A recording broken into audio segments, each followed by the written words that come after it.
Hey everyone, and welcome back to Western Flavors. Before we get into our new episode, let's recap the thrilling and shocking events from our last story. After a long and difficult journey, Ty and Caleb finally raced to Hank's ranch in Montana, desperate to save Amy from what they knew was a trap. At the same time, we saw Amy, a captive, being confronted by a changed and menacing Nathan, who revealed the cold, calculated, and businesslike nature of his evil plan. The story ended on a massive cliffhanger as Ty and Caleb stormed the ranch, only to find the room empty and to be confronted by Hank himself, their last hope, seemingly a dead end. If you missed that incredible 5-part story, the full playlist is linked for you in the description below. If you're enjoying this new season, please take a second to hit that like button and be sure to subscribe so you never miss a chapter. Now today, the final desperate confrontation for the truth begins. The silence in the yard of the Montana ranch was a heavy, suffocating thing, a physical presence that was thicker than the cool evening air. Ty and Caleb stood in a tense, frozen tableau, their gazes locked on the man who stood in the doorway of the main house. Hank, the man who had been Ty's friend, his brother, his one single anchor in the lonely amnesiac sea of his life as Benjamin Cooper, was now his enemy. He was a guard, a warden, a cold, unmoving obstacle between Ty and his wife. Caleb was a coiled spring of a pure and deeply, deeply righteous rage. He took a half-step forward, his hands clenched into tight, white-knuckled fists, his entire body a testament to the violent, explosive anger that was raging in his soul. He had been a fool. He had trusted this man. He had left Amy in his care. And he had been betrayed. You son of a bitch! Where is she? What have you done with her? His voice was a low, dangerous growl, the sound of a good man on the very precipice of a violent and deeply, deeply satisfying act of retribution. But before he could take another step, Ty's hand, a firm, steady, and surprisingly calm presence, landed on his shoulder, holding him back. Easy, Caleb, easy. This isn't the way. Caleb turned to him, his own face a mask of a confused and deeply, deeply frustrated disbelief. Not the way? Ty, that bastard has your wife? He's one of them. What other way is there? My way. Ty's own voice was a low, quiet murmur, but it was full of a new and completely, utterly unshakable authority. The wild, hot, and reactive anger that had been his constant companion for so long was gone, replaced by a strange and chillingly cold sense of a calm and absolute focus. He had been a victim, he had been a hunter, and now he was something else. He was a negotiator. He looked past Caleb, his own gaze, which was as cold, as hard, and as unyielding as a glacier, locking with Hank's. He gave a single, almost imperceptible shake of his head to his friend. He was not a man asking for permission. He was a commander, giving an order. Caleb, after a long, hesitant, and deeply, deeply frustrated moment, finally reluctantly relented. He took a step back, his own rage still a simmering, volcanic presence just beneath the surface. Ty then took a slow, deliberate step forward, his hands held open at his sides, a universal and deeply, deeply disarming gesture of a man who is not looking for a fight. I want to talk to you, Hank. Alone, just you and me. No guns, no fists, just a conversation, man to man. Hank, who had been a stoic, unmoving statue in the doorway, his own shotgun held in a loose but ready grip, seemed to consider this. He looked at Ty, at the strange, new, and completely unexpected calmness in the younger man's eyes. He had been prepared for a fight, for a violent, chaotic, and ultimately predictable confrontation. He had not been prepared for this quiet, confident, and deeply, deeply unsettling request for a civilized conversation. After a long, silent, and deeply, deeply considering moment, he gave a single, curt nod. "All right, Borden, your way, we talk." He turned and disappeared back into the house, leaving the door open, a silent and deeply, deeply tense invitation. Ty looked at Caleb, and in that one single look, a universe of a shared and unspoken understanding passed between them. Ty was walking into the lion's den, and Caleb was his only and most trusted backup. Ty then turned, and with a calm, steady, and completely, utterly fearless stride, he walked across the yard, up the steps, and into the dark and deeply, deeply dangerous heart of his enemy's home. The inside of Hank's ranch house was a world of quiet, masculine elegance. It was a place of polished dark wood, expensive leather furniture, and stunning panoramic windows that looked out onto the vast, beautiful, and rugged landscape of the Montana high country. It was the home of a wealthy, successful, and deeply respectable man. and it was a fortress built on a foundation of secrets, lies, and the stolen life of the man who had just walked through its front door. Ty stepped into the living room, his eyes taking in the scene with a cold, analytical calm. He saw the expensive Navajo rugs on the floor, the impressive collection of Western art on the walls, the framed photographs on the mantelpiece of Hank and his smiling, beautiful family. He saw the life that Nathan's money, that his stolen life, had bought. The quiet, simmering rage in his own soul burned a little hotter. Hank stood in the center of the room, the shotgun now resting in the crook of his arm, his own expression a mask of a wary and deeply, deeply conflicted resolve. Caleb remained outside, a silent, anxious sentinel on the porch, his own hand resting on the handle of a tire iron he had grabbed from the back of his truck, a crude but deeply necessary weapon. The two men, the two former friends, the two men who were now on opposite sides of a secret and deeply personal war, faced each other in the quiet, elegant living room. It was Ty who, after a long, tense, and loaded silence, finally spoke. His voice was a low, quiet, and incredibly, incredibly dangerous murmur. So this is it, huh? Hank? This is what it was all for? A nice house? A pretty view? Was it worth it? The question, a direct and deeply, deeply personal accusation, hung in the air between them. Hank's own face, which had been a mask of a hard, stoic resolve, began to crumble, a flicker of a deep and profound shame in his eyes. You don't understand, Ben. Ty, you don't know the whole story. Then tell me. Ty said, his voice a quiet but absolute command. Tell me the story. Tell me the part where you become a man who helps to kidnap and torture and erase another man. Tell me the part where you become a monster who can look that man in the eye day after day for 2 years and call him a friend. Tell me that part, Hank. I'd really like to hear it. The raw, quiet, and deeply, deeply righteous fury in his voice was a more powerful and more terrifying weapon than the shotgun in Hank's own hands. Hank flinched as if he had been physically struck. And then, Ty did something completely unexpected. The anger, the rage, it all just dissolved, replaced by a new and even more devastating emotion, a profound and deeply, deeply heartbroken sorrow. I was at the hospital with you, man. His voice was a low, pained whisper, the memory of that night, of his own, genuine, and deeply, deeply felt friendship, a fresh, open wound in his soul. When your little girl was born, I was there. I held her. I cried with you.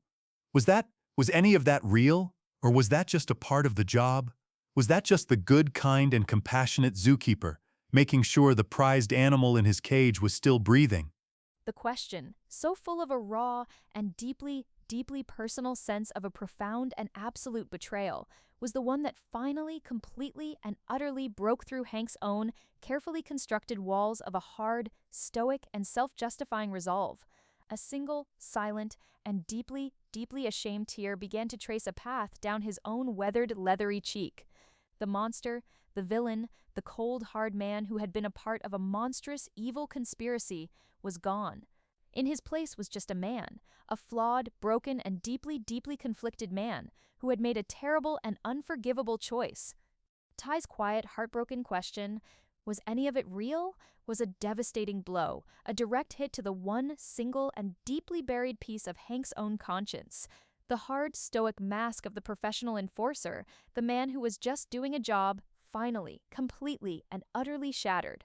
The shotgun he had been holding, a symbol of his authority, of his power, suddenly seemed impossibly heavy.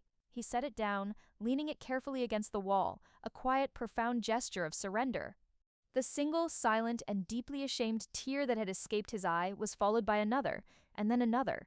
He sank down into one of his own expensive leather armchairs, a man completely and utterly broken. He dropped his head into his hands, his own body shaking with a quiet, profound, and deeply, deeply regretful sob. It was real, Ty. All of it. I swear to God. The friendship, the talks, the work, it was all real, to me anyway. His voice was a low, muffled, and shattered whisper from behind his hands.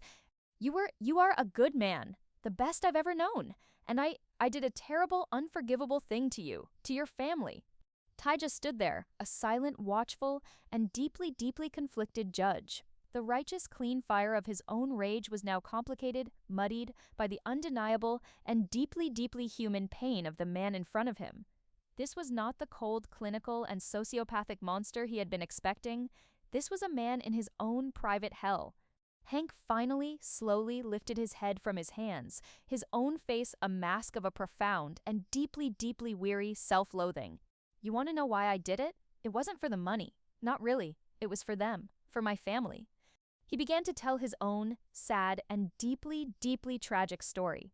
He spoke of a life of hard, honest, but ultimately financially crippling work.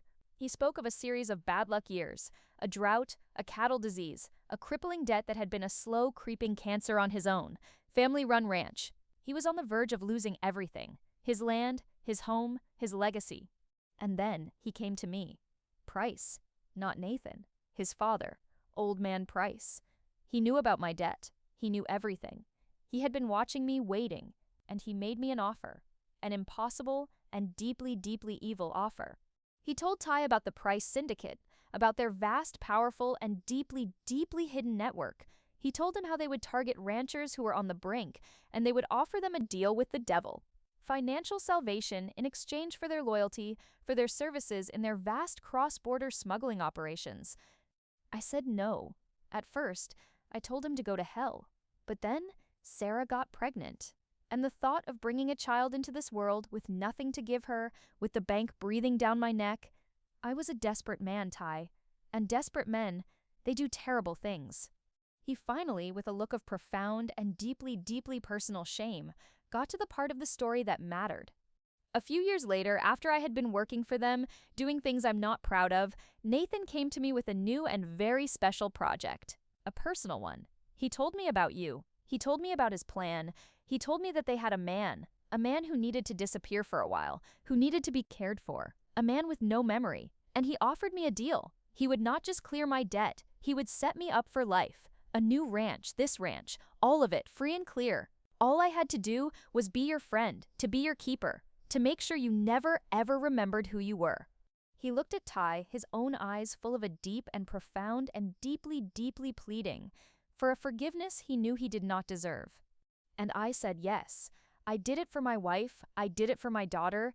I sold my own soul to save my family, and I have been living with that, with the guilt, with the shame, every single damn day for the last 2 years.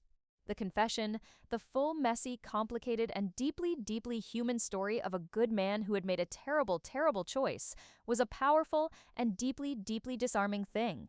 Ty looked at the man in front of him, at the raw, honest, and undeniable pain in his eyes, and the cold, hard, and clean lines of his own righteous rage began to blur, to soften. He was not looking at a monster anymore. He was looking at a father, a husband, a man who had, in his own misguided and deeply, deeply flawed way, been trying to do the very same thing he was now trying to do to protect his own family. Hank's confession, a raw, painful, and deeply, deeply human story of a good man who had made a terrible choice for what he believed were the right reasons, hung in the quiet, elegant living room. The silence that followed was not one of anger or of judgment. It was a silence of a profound and deeply, deeply complicated empathy. Ty looked at the man in front of him, at the raw, undisguised shame and regret in his eyes, and the last of his own clean, righteous rage finally, completely, and utterly dissolved. He was not looking at a monster anymore. He was looking at a man, a flawed, broken, and deeply, deeply compromised man, a man who had been a prisoner of his own desperate circumstances, just as Ty himself had been a prisoner in a white room. The two of them, the captive and the keeper, were both just victims, in their own different ways, of the same cold and ruthless man, Nathan Price. Ty finally, with a long, weary sigh, broke the silence. His voice was no longer the hard, accusatory growl from before. It was the quiet, tired, and deeply, deeply compassionate voice of a man who understood all too well the terrible, impossible choices that a person can be forced to make. I'm sorry, Hank, for what happened to you, for the position he put you in. The words, an act of a profound and almost unbelievable grace, were a shock to Hank. He looked up, his own eyes wide with a stunned and deeply, deeply grateful disbelief. He had been expecting a judgment, a condemnation, a final damning verdict. He had not been expecting forgiveness. But Ty was not done. The empathy he felt for Hank's situation, the understanding of his motives, did not change the fundamental and brutal reality of the situation. But my wife is still out there, in his hands, and you are the one who helped put her there. You are the one who led her into the trap. The quiet, gentle compassion in his voice was now replaced by a new and infinitely more powerful tone. It was the tone of a husband, of a father, of a man who was about to make his own final and completely non-negotiable demand. He walked over and stood in front of the chair where Hank was sitting, a quiet, powerful, and deeply, deeply resolute figure. He was not making a threat, he was making a plea, an ultimatum of the heart. You told me you did what you did for your family, for your wife, for your new beautiful baby girl. I get that, I do. More than you will ever know. Because that's the only thing that matters, isn't it? Family. He paused, letting the weight of his words settle in the quiet room. Well, I have a family too, Hank, a wife, who is the other half of my own soul, and a daughter, a beautiful 9-year-old girl, who has already lost her father once, and I will not let her lose him again. I will not let her lose her mother too. He looked deep into Hank's eyes, his own gaze a powerful, burning, and completely and utterly unwavering flame. So I am asking you now, not as a judge, not as an enemy, but as a father, as a husband, as a man who understands, on a deep and profound level, the things we are willing to do for the people we love. He leaned in, his own voice a low, quiet, and deeply, deeply powerful whisper. You did what you did to protect your family. Now I am asking you to help me protect mine. You have a choice to make. Right here, right now. You can continue to be a pawn in his game, a prisoner of your own, bad choices, or you can be the man I thought you were for 2 long years, a good man, a loyal friend, and you can do the one single and right thing and help me get my wife back. The ultimatum, a powerful, emotional, and deeply, deeply personal appeal, hung in the air between them. It was a choice between two loyalties, the loyalty to the monster who had bought his soul, and the loyalty to the man, the friend, who was now, with a profound and deeply, deeply moving grace, offering him a chance at redemption. Ty's quiet, powerful, and deeply, deeply personal appeal hung in the silent, elegant living room. It was a choice, a clear and final line drawn in the sand.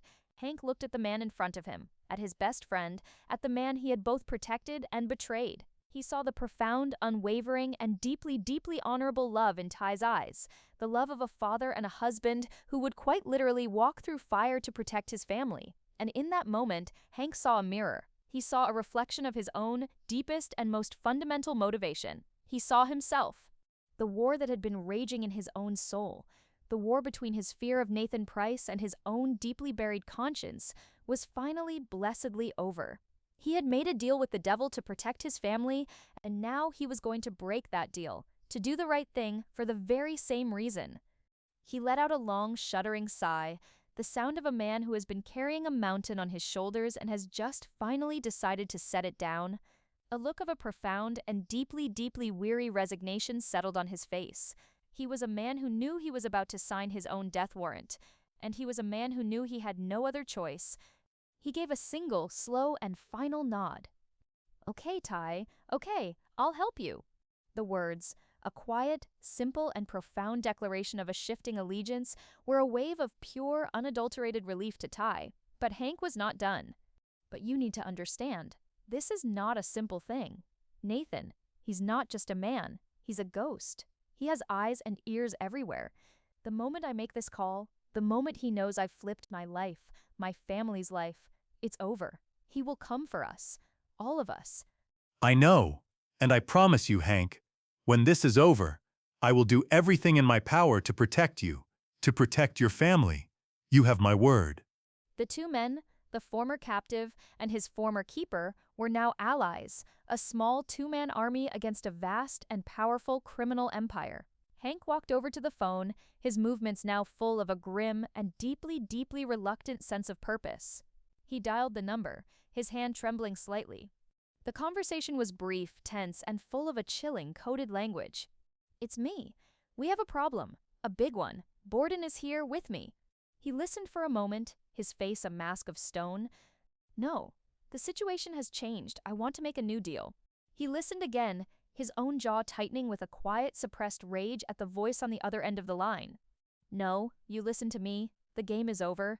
You give her back. You give her back now, or I will burn your entire rotten world to the ground. I know where all the bodies are buried, Nathan. and I will start digging. The final powerful threat, the threat of a man who had nothing left to lose, was a clear and definitive declaration of war. The episode ends on a massive, chilling cliffhanger. Ty, his heart pounding, takes the phone from Hank's hand, his own voice a desperate, ragged plea.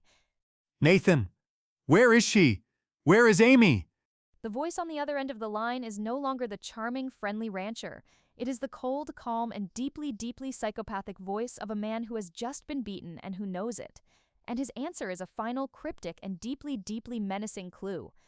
Where it all began, Ty. She's waiting for you, right where it all began. The line goes dead, and Ty is left with the terrible, chilling, and deeply, deeply personal riddle, a final twisted game from the monster who has taken his wife and who is now, it seems, waiting for him.